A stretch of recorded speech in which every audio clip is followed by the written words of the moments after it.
100 సంవత్సరాల క్రితం భారతదేశంలో అంటరానితనం ఉండేది. అంటరానితనం అంటే ఏంటి? ఈ రోజునటువంటి ఎస్సీలను ఆ రోజు హరిజనులు అనేవాళ్ళు, మాలా మాదిగలను రోడ్లపైకి రానిచ్చేవాళ్ళు కాదు, గుళ్ళకు రానిచ్చేవాళ్ళు, దేవాలయాల్లోకి రానిచ్చేవాళ్ళు కాదు, బళ్ళకు బానిచ్చేవాళ్ళు కాదు, మనిషి తాకేవాడు కాదు.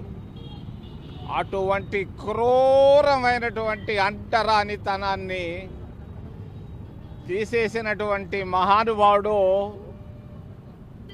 మహాత్మా గాంధీ గారు. రెండవది కాంగ్రెస్ పార్టీ.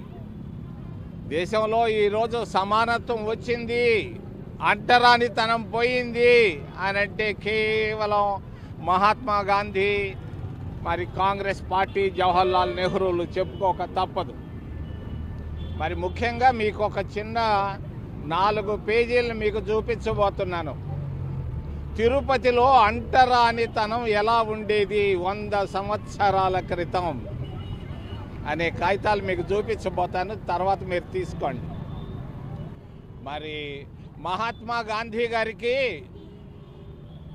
24వ తేదీ డిసెంబరు 1925వ తారీఖున రాజగోపాలాచారి గారు ఒక జాబు రాశారు గాంధీ గారికి, మహాత్మా గాంధీ గారికి.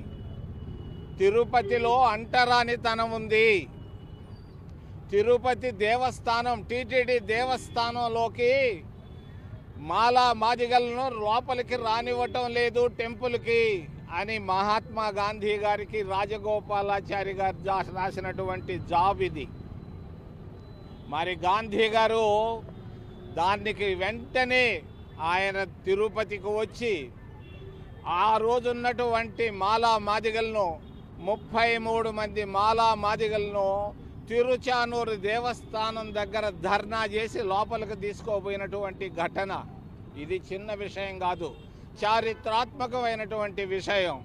టీటీడీకి కానీ ఏ దేవాలయంలో కానీ ఎక్కడ కూడా మరి మాల మాదిగలను లోపలికి రానిచ్చేవాళ్ళు కాదు. అటువంటి దానికి కృషి చేసినటువంటి మహాత్మా గాంధీ గారి పేరును భారతీయ జనతా పార్టీ కూటమి ప్రభుత్వాలు తీసేయడం అనేది దుర్మార్గం, అన్యాయం, అక్రమం అని తెలియజేస్తున్నాం. ముఖ్యంగా ఉపాధి హామీ పథకం అనేది ఎవరో తెచ్చిన పథకం కాదు, ఇది రాజశేఖర్ రెడ్డి తెచ్చిన పథకం కాదు, మనసుల్లోంచి తీసేయమని చెప్తున్నాను. ఒక గొప్ప మహానుభావుడు జలంధర్లో పుట్టాడు. ఆ రోజు పెళ్లి రోజు ఆయన 18 సంవత్సరాలకి పెళ్లి చేసుకుంటుంటే పెళ్లి పీటల పైన ఆయన బ్రిటిష్ డౌన్ అంటే బ్రిటిష్ పోలీసులు వచ్చి ఆయన అరెస్ట్ చేయడం జరిగింది పెళ్లి పీటల పైన. ఆయనే కామ్రేడ్ హరికిషన్ సింగ్ సుర్జిత్. మరి బ్రిటిష్ డౌన్ అని అరిసిన దానికి ఆయన తీసుకెళ్లి లాహోర్ జైల్లో 6 నెలలు సూర్యరశ్మి కనపడలేదు, ఒక అండర్ గ్రౌండ్ జైల్లో లాహోర్లో పెట్టారు బ్రిటిష్ పోలీసులు ఆ రోజు. అటువంటి దేశభక్తి పరుడు మహానుభావుడు, ఆయన ఇచ్చినటువంటి స్ఫూర్తితో సోనియా గాంధీ గారు ఉపాధి హామీ పథకాన్ని తీసుకురావడం జరిగింది. ఎందుకు తీసుకొచ్చారు ఉపాధి హామీ పథకం? పేదవాళ్లలో వ్యక్తిత్వాన్ని పెంచేదానికి, పేదవాళ్ళు భూస్వాముల చేతుల్లో అణిగిపోకుండా స్వతంత్రంగా జీవించేదానికి స్వతంత్ర భారతదేశంలో. అందుకొరకు తీసుకొచ్చారు ఉపాధి హామీ పథకాన్ని. మోడీ ప్రభుత్వం, చంద్రబాబు నాయుడు కూటమి ప్రభుత్వం ఏం చేస్తుంది? జగన్మోహన్ రెడ్డి గారి కూటమి ప్రభుత్వం ఏం చేస్తుంది ఈరోజు అని అంటే, పేదవాళ్లను, నిరుపేదలను, ఎస్సీలను, ఓబీసీలను మరి తొక్కి పారేసేదానికి, భూస్వాముల కాళ్ళ కిందకు పంపించేదాని కొరగా ఉపాధి హామీ పథకాన్ని నాశనం చేయడం జరుగుతూ ఉంది.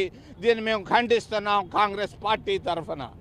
ఇది చాలా దుర్మార్గపు చర్య, అన్యాయం, అక్రమం. పేదవాళ్ళ కడుపు కొట్టడమే కాదు, పేదవాళ్ళ స్వతంత్రాన్ని కూడా నాశనం చేసేటువంటి కార్యక్రమం. దీన్ని మేము కాంగ్రెస్ పార్టీ తరఫున ఖండిస్తున్నాం.